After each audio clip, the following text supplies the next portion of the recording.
Welcome to Out of Home Insider, the loudest voice in out of home. It's funny. A lot of people stop and ask me, they say, Tim, what's that mean? What does it mean to be the loudest voice in out of home? A lot of folks assume it has something to do with being louder than other industry trade coverage. It actually has nothing to do with anyone other than the community that is out of home.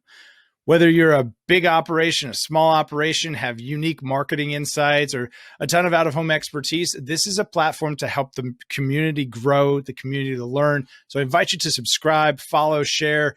Please do all those things that help the community of out-of-home grow through this podcast, through the amazing guests that we have. It's all about democratization. And that's one of the reasons I'm most excited to be a part of the team at OneScreen.ai, where we're bringing buyers and sellers together to help brands win. If you want to learn more about what we're doing at OneScreen, visit onescreen.ai. Without further ado, let's go. Welcome everybody to the Out of Home Insider Show, a podcast like no other, hosted by the one and only Tim Rowe. Get ready to have some knowledge dropped on you and to be entertained, because nothing's more valuable than food for your brain. So sit back, relax, we're about to dive in as the best industry podcast is about to begin. Operator side. To that end, I've been on it for quite a while of I hate the word vendor, I think we should find a way to move away from the word vendor. I think vendor makes it sound like you're selling hot dogs at Wrigley Field, and which, who doesn't love a hot dog at Wrigley Field, but that's not what the relationship is, vendor feels transactional, right? I've got a thing, you need a thing, here's money. That's not what this should be, right?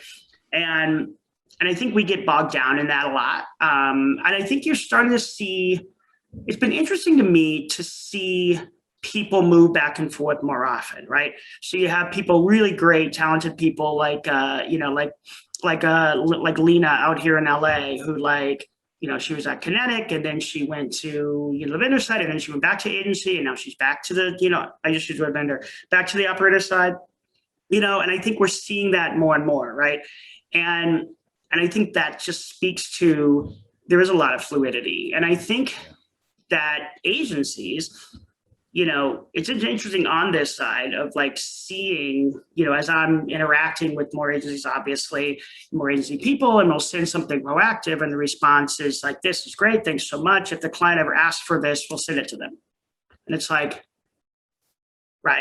okay, well then it's not proactive, and I always felt which no fault to their own, they're all busy, and I always felt at an agency, I worked with some really smart people like David Krupp and Mike Cooper, who very much were of the mindset of as an agency, we ourselves need to increase our revenue.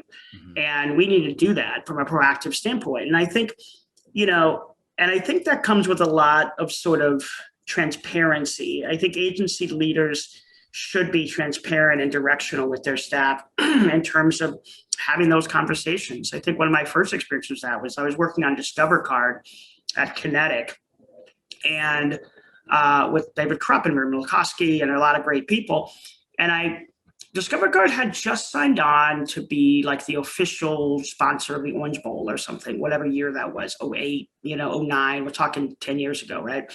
And I remember seeing that kind of an article, a press release or something, and I kind of was well, that's interesting. The Orange Bowl is a pretty big deal. Yeah. And so, we just sort of reached out to the client and just said, hey, what are you doing to support the fact that you just sponsored the Orange Bowl? And she was oh, I don't know, nothing really. And it was so we put together a proactive, super simple, some aerial banners, some digital bulletins with a countdown clock, whatever.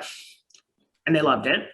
Super small buy. But I remember very specifically, David Krupp was because you did that, because you saw that and reached out, you brought the company, X amount more revenue. And it was an interesting moment of being well, that's interesting, and well, that's pretty cool. And so I think, at the agencies, we should always be having a business development, a growth-oriented mindset. And I'm sure that it's always there. It just has to make sure that it's kind of trickled down. So to that end, now in my role now, again, it's a business development role. I don't necessarily, perhaps because I moved from running an agency in LA to now, like, I came over to Moment as straight into CRO role and then president. So, to admittedly, I was never the boots on the ground sales guy. And I remember when I moved from agency to sales, I was talking to one of the happy hours, a certain rep, kind of a cynical guy, nice guy. But I remember him saying to me, yeah, good luck adjusting to like people never returning your emails or your phone calls.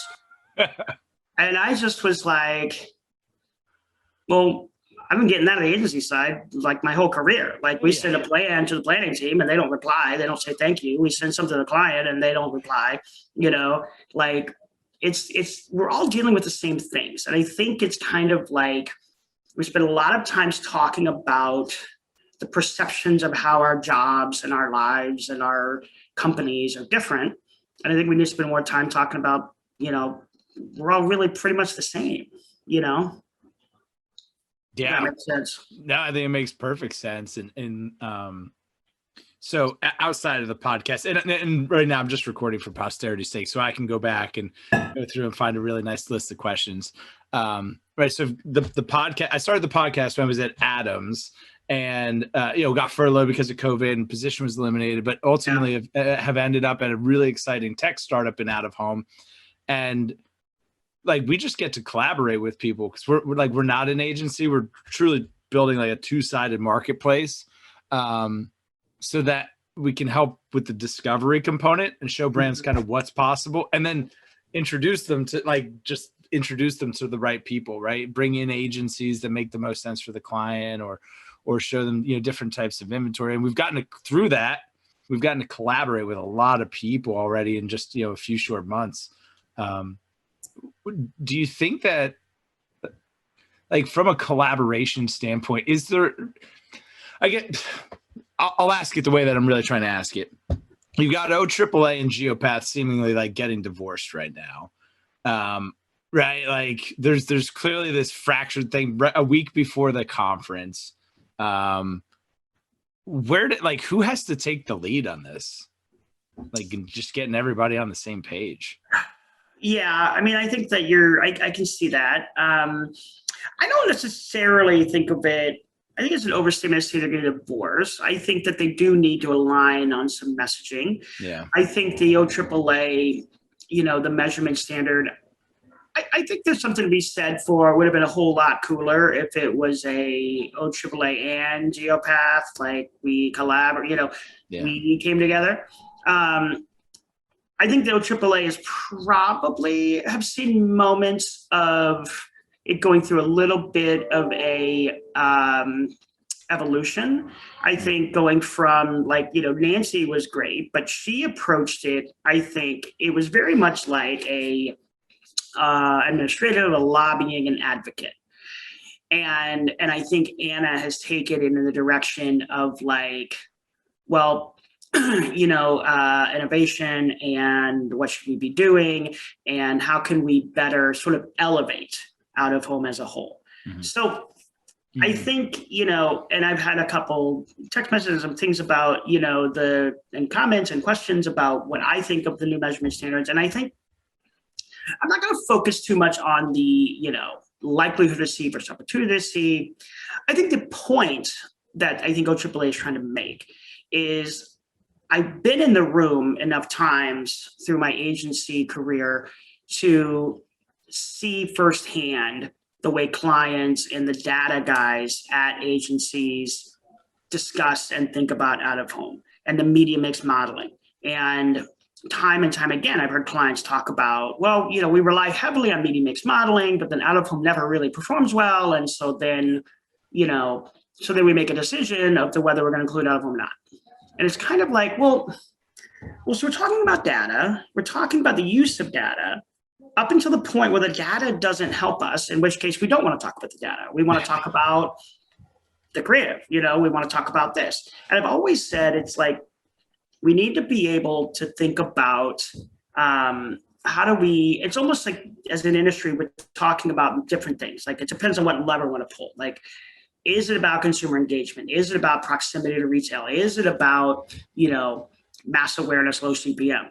Is it about data attribution? is about great big gay creative, and there's nothing more beautiful than a billboard. Which is it? Well, of course, it's all of it. It's all that. And what we have to do is sort of like, if we go down a path of talking to a client about creative, and they put up a campaign and the creative sucks, well, does that mean the campaign sucks? Well, of course not, right? And vice versa. So if we talk about, a client who wants to put up a great creative in Times Square, well, that's not really about data. I mean, right? That's about creative, and that's about big, and that's about wow. So we keep trying to find the way to talk about all of the things while still being able to talk about specific things sort of in like acceleration. So my point to that is, I think that the OAAA's point, the most important point of kind of their, measurement guideline discussion is we have to keep navigating how we fix that media mix modeling, our data discussion. And you can have all the data in the world, but if you show it to a client and then they doubt it or they think it's bullshit, well then what difference does it make? What difference does it make if we have 1 million impressions if the client doesn't believe it versus if it's 890,000 and the client does believe it? Yeah. Right? Which would you rather have? Right? The one the client believes. If it's likely to encourage them to buy.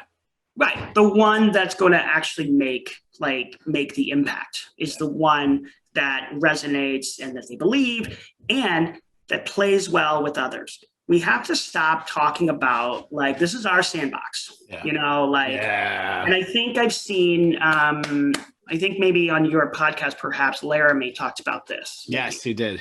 Right. Yep. Really great, really smart. And it's totally spot on of yes, of course we can talk about our attributes and the great things about outdoor without shitting on TV or radio or, whatever, if anybody listens to radio anymore, but we can talk about ourselves and how we marry with everything else. And I think there are a lot of people in the industry who are doing that well, but I don't think we're quite, there and unified.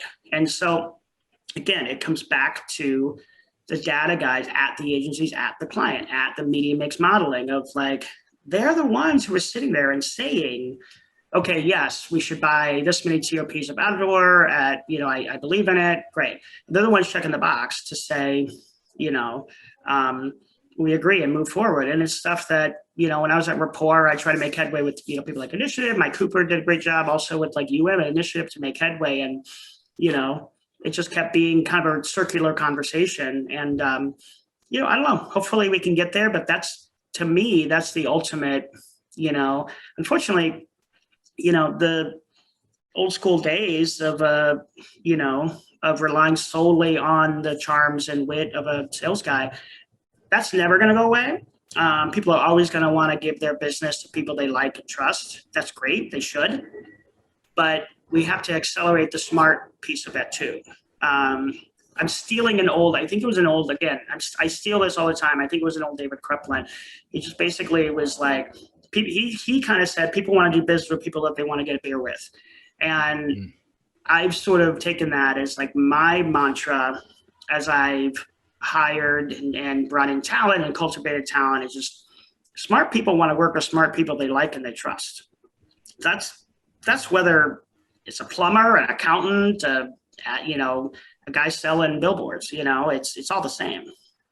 There's I can't recall what book it's from. Maybe it was in Freakonomics actually. And it talked about doctors that get sued most frequently for malpractice score the lowest on bedside manner. And the doctors that get sued the least score the highest. But for the most part, the ones with the worst bedside manner are technically the most proficient doctors, but people sue them because they don't like them.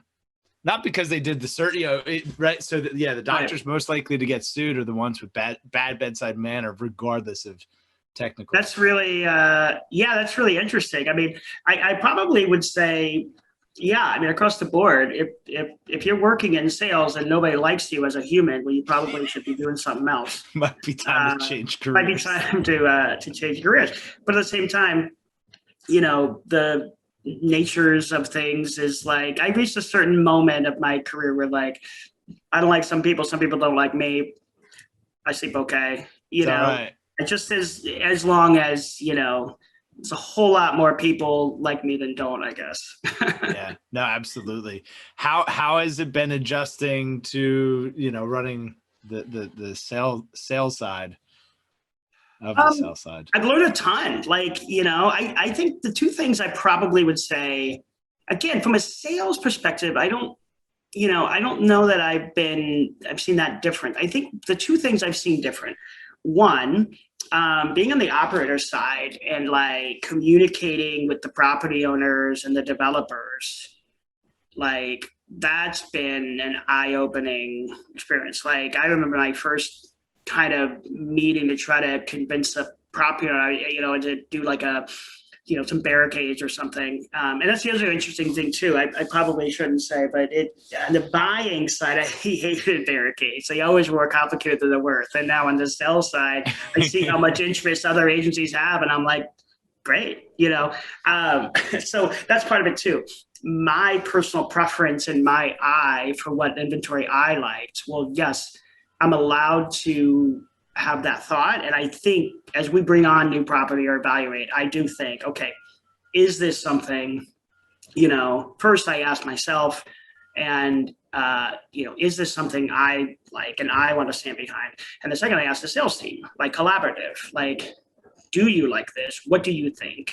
How many times can you sell this? If the answer isn't, a certain threshold that I want, well, then that's it. Forget it. Like, I just think inherently people don't want to do what they don't want to do. And so if you make somebody sell a piece of inventory that they don't believe in, well, they're not going to sell it. And so what's the point? But to your question, so I remember going into like a property owner developer and talking about it from a media standpoint. We were talking about the barricades, and I kind of was like, in the middle of the meeting, I kind of was like, oh, and would be great too is like in the months that go unsold, let's put up like art. Let's put art on the wall. And so we're creating public spaces of art. And I was going on and on about how important art is to life. And the guy looked at me and he said, well, how often do you expect it's going to be unsold? And I was like, oh, well, not much. And then he's like, well, I don't want it to be unsold at all. And I'm like, well, sure, of course it's going to be unsold some months. You're not going to get 100% occupancy. And then he was like, I just met with somebody yesterday who promised me that. And I'm like, and so it was a funny, like, obviously, like, we can't just be this, like, nobody's going to be 100% occupancy. Like, we can't just be this race to the bottom. And, but also it was like this thing of like, right, okay, the property owners, the money guys, how much money are you going to bring me? What's going to be my revenue? What's going to be my profit? Like, they don't care about grandiose. They don't care about programmatic. They don't know what that is. They don't care about that stuff. They don't care about, integrating public art onto the barricade. That's not their bag, So the learning process of like, it is a reminder of like, at the root, yeah, as much as we talk about, again, data, impressions, and creative, it's a real estate business, and it's evaluating a piece of real estate. Is that a good location? Is that where it should be? I think at least, a small guy like us, where we have like 100 locations, Clear Channel out front, like, but even then, yeah, they're real estate guys. They're evaluating, is that where we, should, can, and will put up a billboard, put a barricade, put a whatever. So that's been a huge learning experience. And, not to mention the permitting processes and, and all that stuff. But more so, I think my adjustment has been like small business. So I've always been at, I was at Starcom, I was at Kinetic, I was at Rapport. Like I've always been part of, Publicis, WPP, IPG, like corporate, the dirty work, the HR, the finance. There was always somebody else there doing that. And there's a lot of ways working for big corporate is, beneficial. There's a lot of ways that, I was over it. So to go from, Rapport, where I'm managing probably 25 maybe people at one point in LA, and like layers of personnel and staff to going to Mom, and we had like 5 people. And and like, which is great in a lot of ways, but then it's been just adjustment. It's not a complaint. It's just a moment of adjustment, right? It's as simple as like, I go to the fridge to get a bottle of water and we're out, and I'm like, well, who's supposed to order more water? And they're like, if you want more water, we'll go buy more water. And I'm like, right, of course. And like, Sure. and stuff like that. And then, and I think from the standpoint of managing people, it's, just staying true to the way I've always, managed people. And, it's still a people business, whether it's 20 people or 5, right? And so it's just the little things of like, and then now, again, being a small business owner, and, I have a lot to learn about that. Like, I'm sitting down with our bookkeeper and she's talking about, taxes, this and that. And I'm like, okay, you're gonna have to explain this to me probably 3 more times before I get it, That's cool. It's cool to go through, like, so working on OneScreen. This is my first startup. I've always been like, kind of work for a big company. And what I found is like startup is perfect for me. And like, that's my kind of tempo, is gritty, like being in the dirt, like breaking things and figuring stuff out on your own. So totally appreciate that. I've tried to start like my own little side gig here and there over the years. And now I'm just learning so much, like, oh, this is what it means to run a business. Right. I wasn't doing any of those things. I had no idea that I think people take that for granted. Like, it's not easy to do. Like you're making all these things available for us to buy. And there's a lot of work that goes into that. Yeah. Like, and it's, there are a lot of ways, believe me, I'm not complaining. There are a lot of great ways of like, being kind of the person, to collaborate. Our chief operating officer, Mike Cook, he's been with Malman for a long time, and we collaborate well, and just sort of like having a conversation of like, okay, well, everything from, again, like, our vacation policies to our like, health insurance providers and all that stuff, but also to, okay, well, this inventory is available, like, should we acquire it? Like, it runs the gamut, and like, and setting our operating budget and all that stuff, I think, to me, is just like, it's just fascinating, it really is. And I think the funny thing is, I was saying this to somebody, like, I bumped into a guy on the street a few months ago, 6 months ago. And he was at Initiative when I was at Rapport, and like, and now he went to sales, and then, so we were catching up, and he kind of had a statement of like, yeah, like, I should have done this a long time ago. I should have left. And I think that's, that's his truth, and that's valid. But from my standpoint, I'm like, this is exactly how, like, I don't think I could be doing this now if I wasn't, if I hadn't been surrounded by great, people in the past, and, and if I didn't have, 18 years or whatever it is at agencies. Like, it's almost literally, Tim, on a daily level, there's a moment where something comes up or something, and I have a thought of like, okay, well, let's see, something like this came up 5 years ago, and here's how I did that. Okay, well, that didn't go that way I should. Well, here's how I would do different, and like, like in the moment, sort of, or more often than not, of course, it's like, oh, well, yeah, well, based off this, this, and this, well, here's what we should do. And I think, and just, again, more so relying on the process that I've taken that got me, I probably ask, what do you think, is probably the question I ask the most. It's like, I think leaders get in trouble if they just think that, they can go in a room and start to bark and tell everybody what to do. And, and I think that, yes, there's a balance there of like, if the boss is constantly saying, it's different than saying, like, I've had bosses who are like, well, I don't know what to do. And it's like, that's not really what the saying is. The saying is like, okay, well, I think I have an idea. but like, but I want, you guys input, I want to empower you to be part of the solution. Again, what do you think? Like, I know what I think, but I want to know what you guys think. And again, that's stuff that I just crafted and evolved. Like a thing that some staff of mine at Rapport used to hear me say all the time is like, yeah, I have a vision. Of course I have a vision, but every leader should, but then you edit it with some collaboration and you implement with consensus.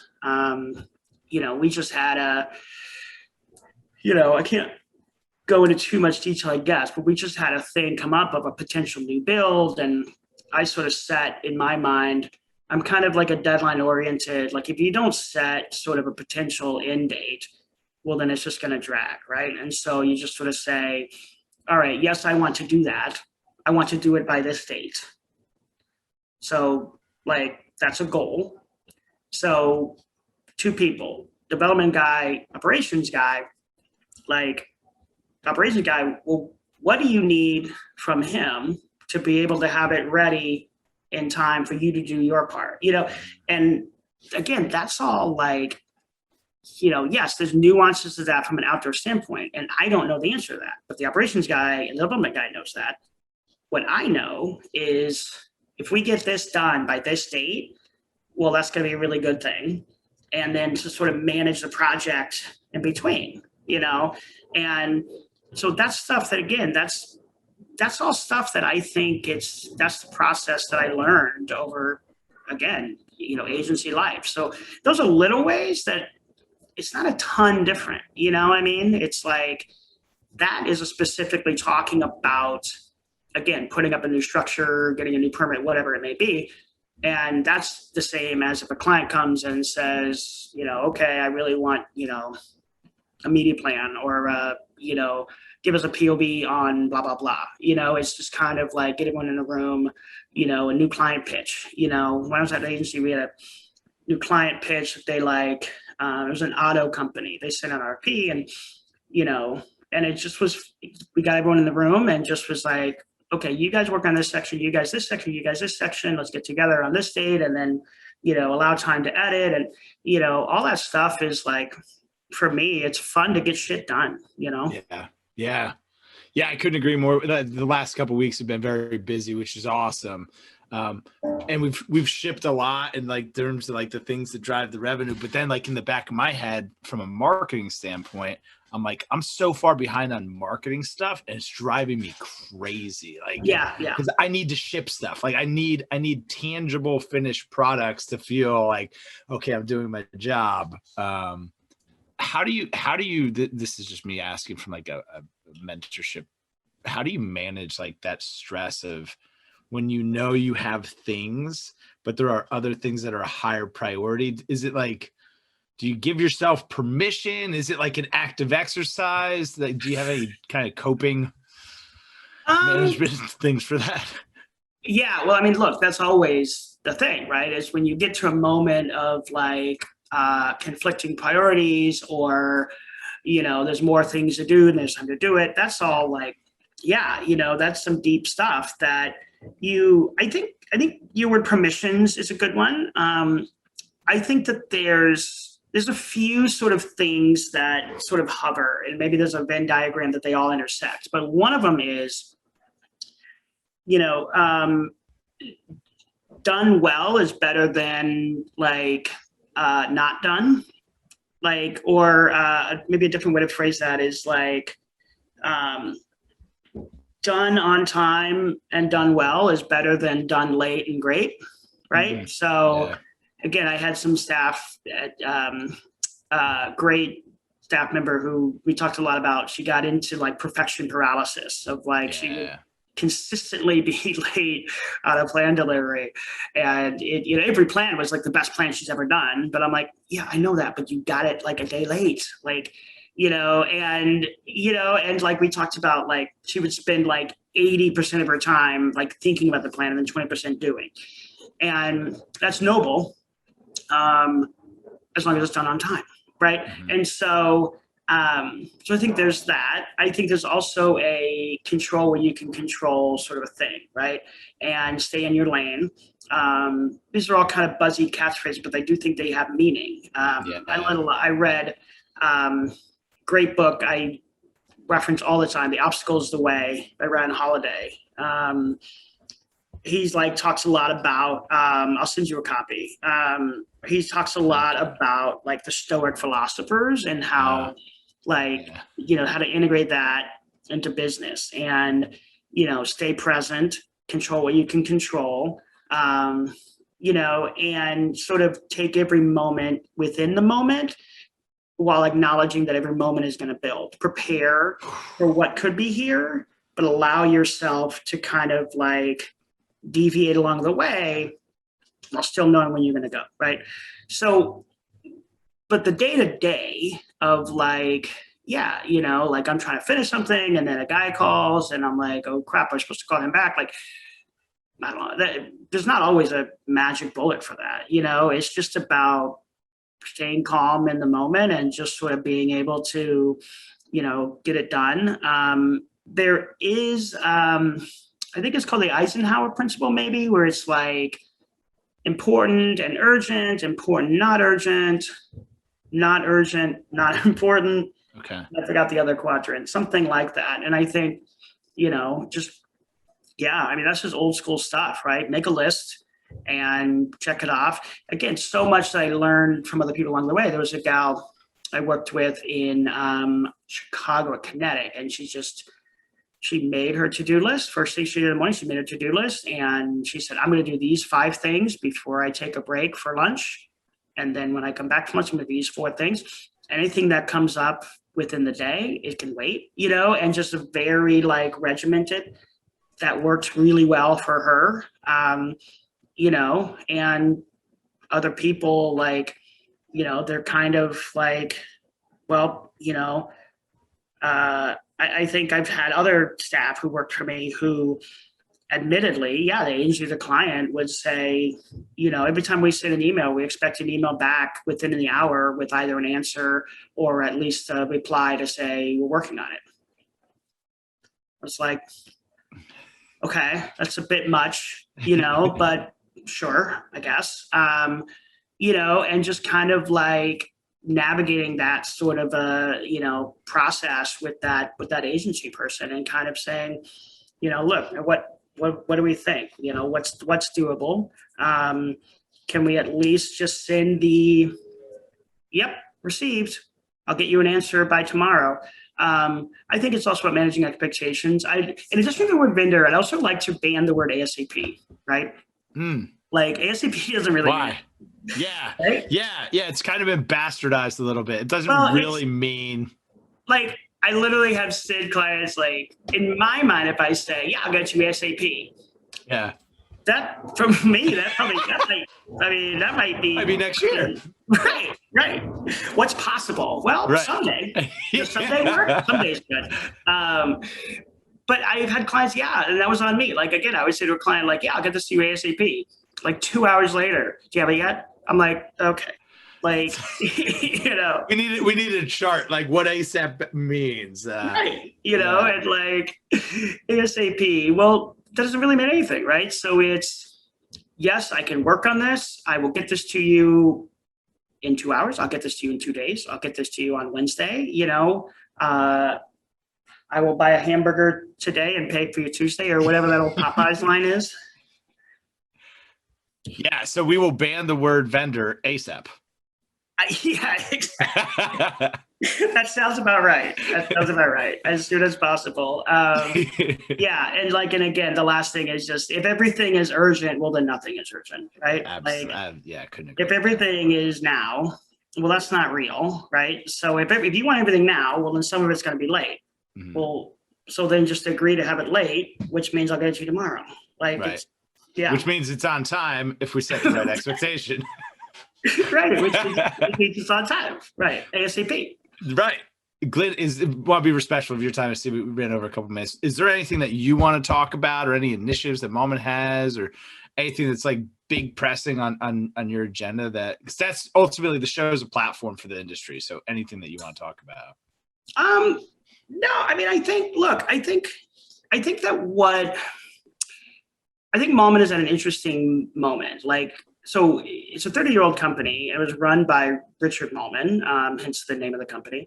And he's a bit of a legend in the industry, especially on the West Coast. And and the company was doing really, really well and very successful. And then about 5 or 6 years ago, he sort of fell ill. And the company just sort of they sort of lost their bearing.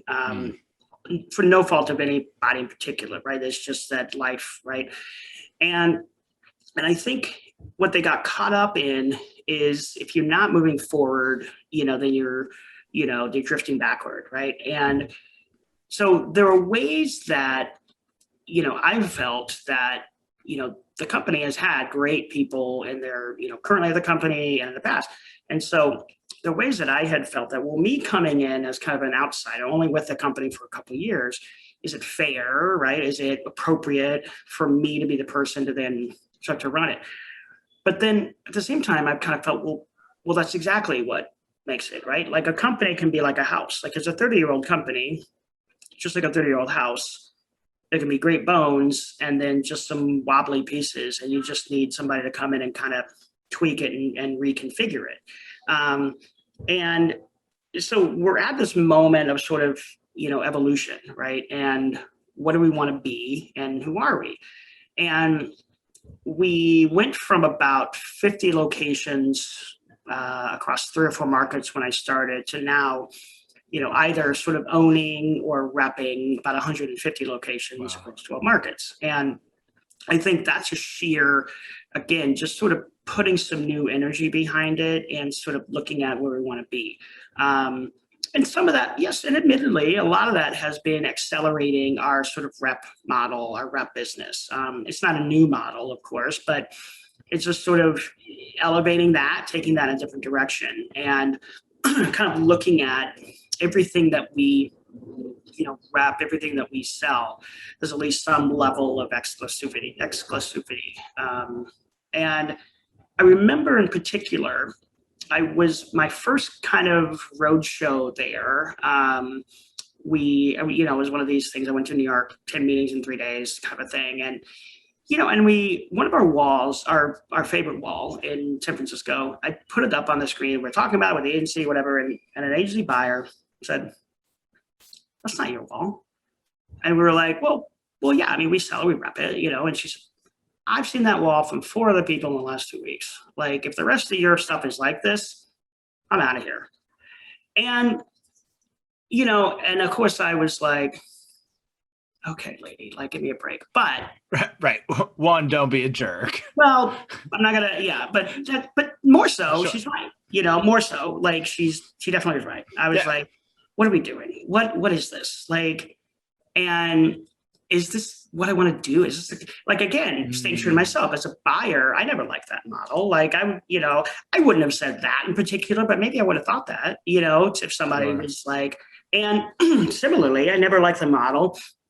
Everyone's doing their own thing. I respect all that, but I never liked the model of somebody coming in and like, they've got 20 different things going on that are all not related. And, everybody's working hard, everybody's trying to make a buck, but I think it just never really resonated. And so it just was a moment of me coming out of that. I just sort of like, where do I want this company to go? Like the whole flight home from New York back to LA, I just wrote pages and pages of notes of like, what do we want this company to be? What do we want to go with it? What do we want to do? And I sort of, and again, to sort of rip off some of my sort of repetitive comments, like, sort of a blue sky mentality, right? On a normal thought process, normal approach to things, we often start with what can we do, right? That's sometimes our first thing. Well, if you start the sort of decision-making process with what can we do, well, you've already put a ceiling on yourself versus like, there are tons of things that I'm doing all the time that, before I did it, I didn't know if I could do it or not, but I'm going to do it anyway, or I'm going to try to, or I'm going to invite people to help me do it. So we have to change the mentality from what can we do to then, so what should we do? what should we do? Who should we be? Where should we go? What should we add? Like, start with that. And then, of course, there's a level of, okay, well, let's take that list of what we should do. And yes, let's start to think about what can we do? And more so, how can we do that? I want that wall that we talked about. I want exclusivity on that. Okay, how do we do that? And how much time is going to cost? How much, whatever, resources? And, and you just sort of make that a priority and make that a goal. And then, and we did it. We have exclusivity on that wall in particular. And so now we are able to say, yes, that's our wall. And again, that's a level of perseverance of, years at agency. And the number of times that I had a meeting with a client who was like, he'd say, let me save you some time. We're never going to buy outdoor, and chip away and chip away and chip away. And then, he comes up to me and he's like, okay, send me a plan for like July, August, September. And it's like, so again, even on the agency level, right? That's sales. Just selling him on outdoor over and over and over again.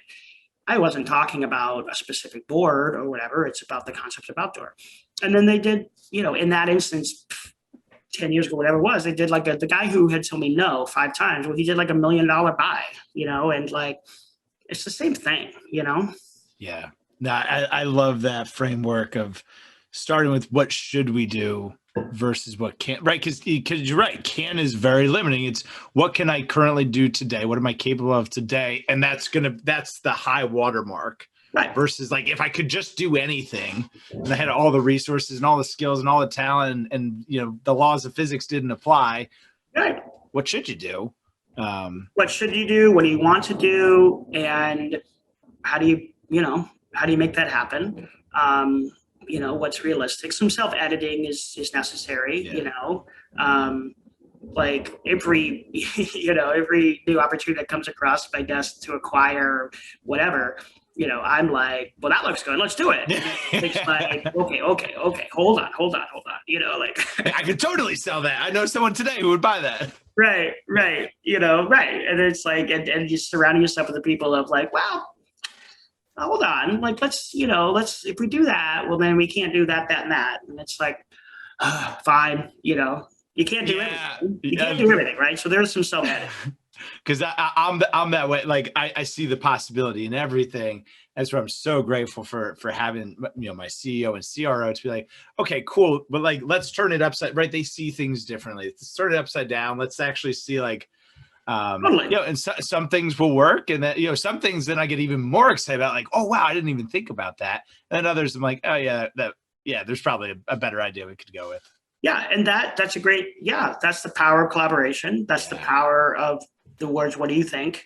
And just some like, and surrounding yourself with the right people, smart, likable, trustworthy people that you want to work with, and you want to sort of bounce ideas off each other. And, if you ask like, a different model too, not to keep going on and on, but like, ask the 3, 4 people, whatever it is, okay, well, here's the problem. All of you come in with 5 bullet points of how to solve this problem, and then all bring them in.